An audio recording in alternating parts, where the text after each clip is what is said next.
এই বেবি তুমি এইখানে? শোনো, আজকে আমার মাথা ঠিক নেই। ঠিক আছে, তাহলে কালকে কথা বলবো। আমার তো মাথা ঠিক আছে, ওর সঙ্গে কথা বলে আমার মাথা খারাপ করে লাভ নেই বাবা, থাক। দেবাশিস, হ্যাঁ ওদি বলো। তোমার বন্ধুর সাথে না আমার ভীষণ ঝামেলা হয়েছে, তুমি একটু ওর দিকে খেয়াল রাখো তো, ও যেন কোনো ভুল স্টেপ না নেয়। এ ভাই তুই এভাবে হাঁটতে পারবি?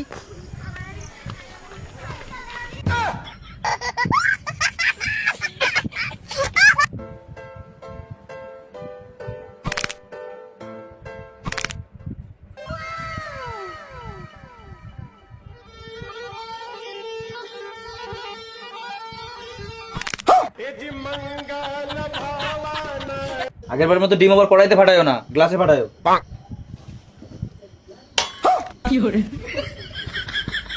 আরে কার পাল্লায় পড়ছি আমি? তুমি তো বললে গ্লাসে ফাটাতে, আমারই কপাল খারাপ। তাহলে কোথায় ফাটাবো? আমার কপালে ফাটাও।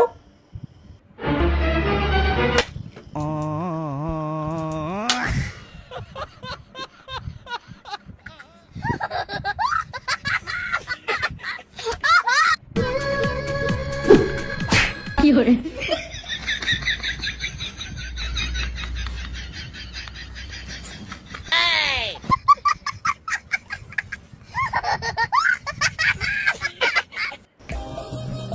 শোনো না, এবার পুচকির জন্মদিনে না মাইক আনবো। আচ্ছা ঠিক আছে। না না, মাইক আনার দরকার নেই, মামার গলাই তো মাইকের মতো।